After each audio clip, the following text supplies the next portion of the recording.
Dans cette nouvelle vidéo, on se retrouve sur le site chess.com pour offrir une revanche à Virtual. Virtual, un bot temporaire qu'on trouve dans la catégorie Chess Clash Winners, apparu au mois de mars, peu de temps avant SAP, NAP, et un peu de temps après OJ. Classé soi-disant 1100 Elo, donc de niveau plutôt intermédiaire, équivalent, on va dire, au bot Sven, on a l'impression quand même qu'il joue bien mieux, plus comme Nelson, voire comme Antonio par moment. Mais là encore, d'une partie à l'autre, ça varie. Hein. Les robots, ils n'ont pas un réglage parfait, optimal. En même temps, les humains aussi. Des fois, on joue certaines parties mieux que d'autres. Donc, je vous propose de faire une revanche. La dernière fois, on avait joué avec les pièces blanches. Et ici, je propose de l'affronter avec les pièces noires. Alors, c'est parti. Notre adversaire qui ouvre avec E4. Donc, ici, plusieurs coups de défense. Bon, on va jouer E5, assez standard pour des joueurs de niveau débutant. On va jouer sans connaissance théorique. Donc notre pion qui est attaqué, on pourrait le défendre avec un pion ou en développant une pièce. Je vais développer le cavalier et défendre le pion en même temps. Mon adversaire qui menace de prendre mon cavalier, certainement pour pouvoir récupérer le pion. À noter qu'on n'est pas obligé d'agir tout de suite ici. Puisque si jamais notre adversaire prend notre cavalier qui vient chercher le pion, ensuite on pourra jouer avec la dame D4, qui menace le pion et le cavalier, donc du coup l'adversaire qui replacera son cavalier, on regagnera le pion. Donc ici on peut très bien développer le cavalier, on peut aussi poser la question à notre adversaire. Qu'est-ce que tu veux faire de ton fou? Est-ce que tu veux nous le donner? En échange de notre cavalier pour abîmer la structure de pion. On peut aussi pousser le pion. Alors à 1100 Elo, peut-être qu'on devrait pousser le pion plutôt que jouer des coups théoriques, on va dire. Donc je propose de défendre le pion au cas où notre adversaire serait décidé à prendre notre cavalier. Notre adversaire qui joue D4, qui met la pression sur le pion, qui menace de pousser pour récupérer notre cavalier, avec le cavalier qui est cloué. Et en même temps, si je prends le pion, il va amener son cavalier ou la dame, parce que moi je ne pourrais pas reprendre, toujours pareil à cause du clouage. Alors je peux venir tout simplement déclouer mon cavalier, ou alors je peux prendre le pion. J'aime bien l'idée de déclouer le cavalier parce que ça me fait sortir une pièce tout simplement. Après il faut que j'accepte si jamais je sens mon fou que l'adversaire pousse son pion et que je me retrouve avec un petit espace. Quel cas il faudra que je replace mon cavalier. Et bon, c'est ce que je vais faire. J'aime bien l'idée de développer une pièce plutôt que de provoquer des échanges. Alors maintenant on peut s'intéresser à capturer le pion. Mais bon, ça va faire des échanges. Sûrement que mon adversaire fera un coup intermédiaire qui viendra prendre mon fou. Et puis bon, ce sera juste, je prends le cavalier, je prends le pion, et puis on va échanger un cavalier, un pion, et finalement ça aura développé la dame de mon adversaire. Donc j'ai très envie de continuer de développer les pièces, et puis pour pouvoir mettre le roi à l'abri. Hein. Alors maintenant, enfin, je me méfie si je joue à notre adversaire qui prend. Alors ici, on peut reprendre du pion, on peut reprendre du fou. On va reprendre du fou. On va partir du principe qu'on veut garder la structure de pion intacte. Alors ici, j'essaie de comprendre le coup de notre adversaire. J'ai l'impression que mon fou et le cavalier attaquent le pion.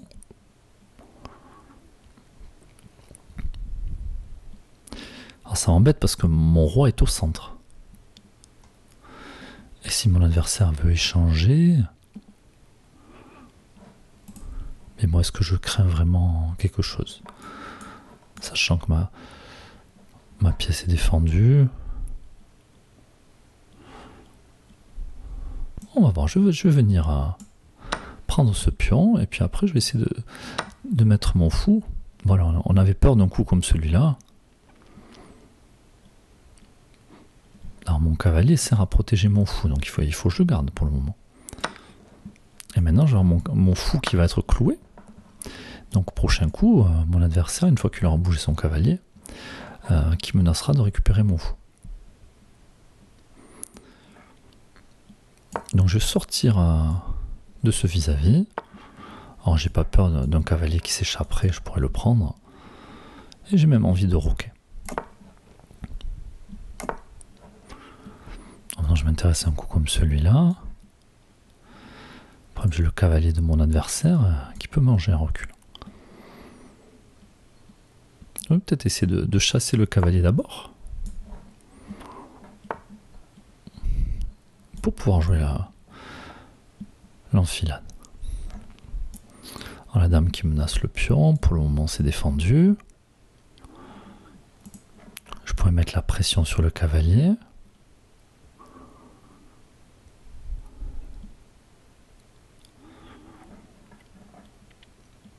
J'ai peur si je prends le cavalier, que mon adversaire prenne de la dame, et du coup je puisse pas jouer ce coup-là.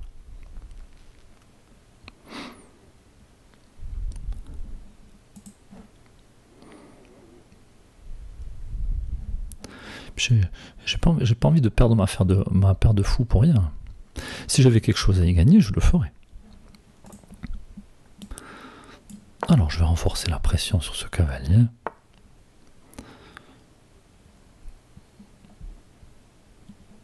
Alors ici, notre adversaire qui vient défendre son cavalier, qui met la pression sur mon fou en même temps. Est-ce que je pourrais pas avoir un coup intermédiaire ici?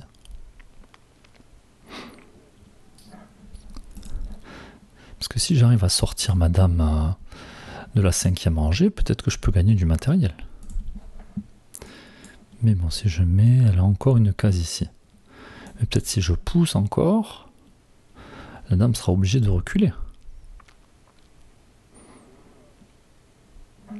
Elle va pas pouvoir rester sur ce 5e rangée.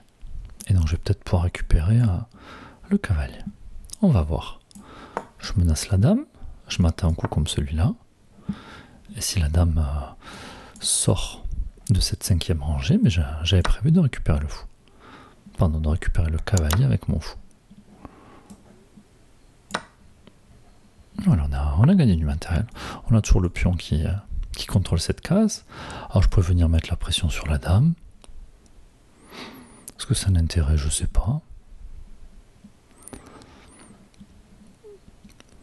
Alors comment continuer? Si j'aimerais bien faire jouer ma tour qui n'est pas très bien placée.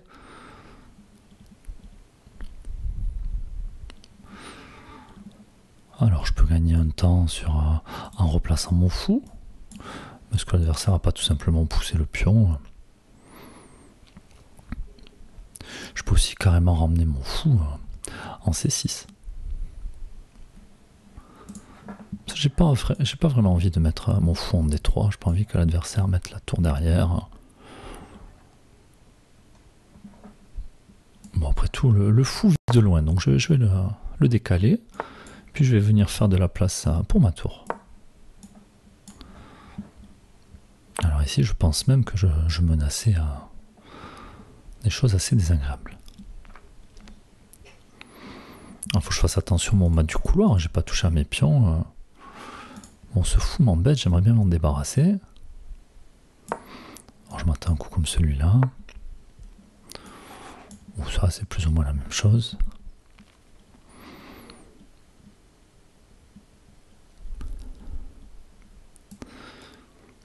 Alors je me mets sur case blanche. Hein.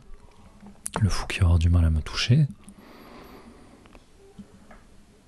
Alors, adversaire qui déshabille son roi. Ça donne de la visibilité pour mon fou. Alors son fou, lui, peut pas me mettre en échec. Comment continuer ici?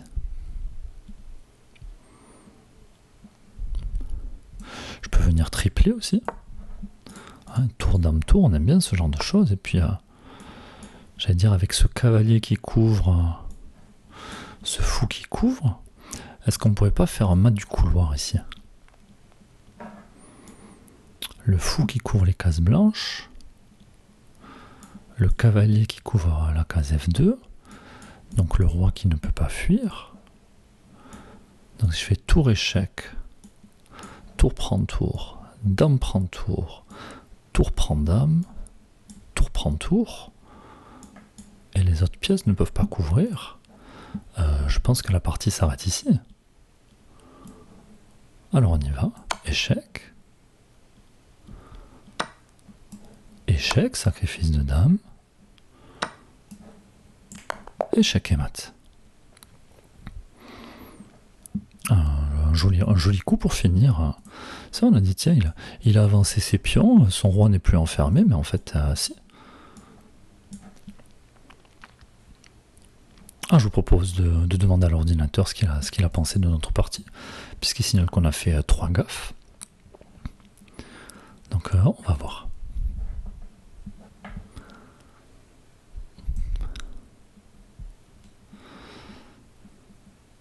Alors, bilan de la partie.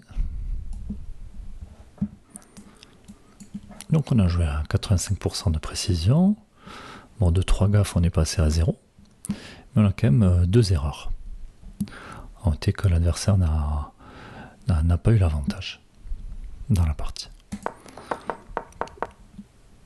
Alors, sans s'en rendre compte, on a joué des coups théoriques.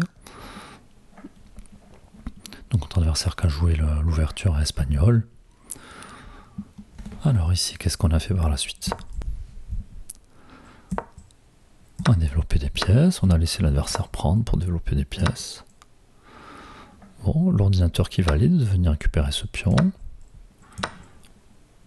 Alors ici, comment continuer? Donc elle n'aime pas le fait que... Non, moi je voulais vite roquer, j'ai sorti mon fou, mais en fait il y avait un meilleur coup à faire ici. Je pense qu'il voulait... Alors peut-être venir, je sais pas, sacrifier le fou pour le cavalier, pour abîmer la structure de pion, et dans un deuxième temps roquer peut-être. Voilà, l'ordinateur qui souhaitait faire ça. Après moi j'aime bien conserver ma paire de fous. Hein. Et pour moi la priorité c'était de roquer. Donc ok, un coup envisageable, pour l'ordinateur c'est le meilleur. Alors ici j'ai voulu... Pourquoi? Oui, je voulais mettre la pression sur le fou pour mettre une tour derrière la dame.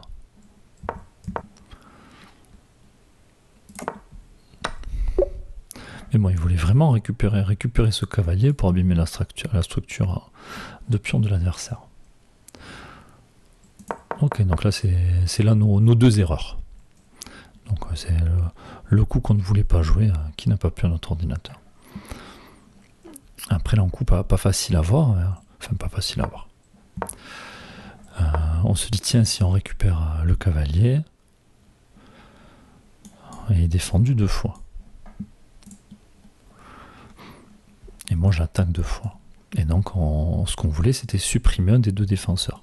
Et on se dit tiens mais mon fou il couvre des cases, l'autre fou aussi, si j'avance le pion aussi, et donc en mettant mes 2 pions, j'allais forcément chasser la dame.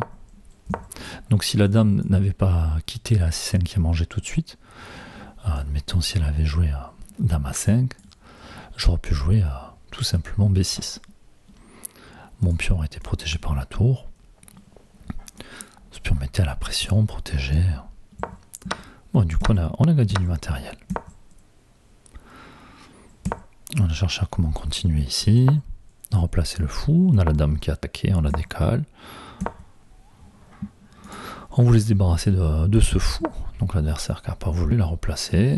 C'était la tour sur case blanche, bon, assez standard. Bon, là, un coup très surprenant de la part de l'adversaire qui déshabille son roi. On a voulu tripler et puis finalement c'est ce qui nous a fait gagner la partie. Après tout, là on menace échec et mat. Hein. Parce que le pion soit là ou qu'il n'y soit pas, comme ça a été le cas tout à l'heure, on avait le fou qui veillait au grain. Et donc là mat en 3 et on l'a vu. Donc à noter qu'en termes de classement sur la partie, l'ordinateur qui dit on a joué à 1350, mais il nous dit qu'on a joué très bien sur l'ouverture, et qu'on a joué de manière excellente, on a 1 étoile par rapport à notre adversaire. Alors il a pas aimé vraiment qu'on prenne pas le cavalier avec le fou, mais je trouve là encore que c'est sévère d'avoir une telle note finalement dans ce type de partie. En tout cas voilà, j'espère que la partie vous aura plu, et puis finalement on est peut-être un peu déçu du niveau affiché par Virtual, alors qu'on a joué des coups assez simples. Alors quelle a été son erreur? On pourrait dire, mais tout simplement, il a commencé à changer des pièces, il a mis la dame devant son roi, et puis il a du temps à roquer. Il nous a offert ce pion.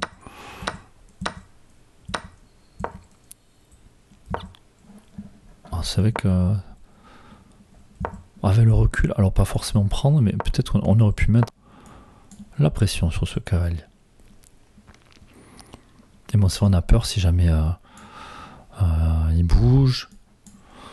Après d'avoir le fou qui était cloué. Bon. Moi je trouve que c'est un coup bien pratique à ce niveau-là pour des joueurs débutants de dire attention, là j'ai le roi en face de la dame, j'ai pas roqué.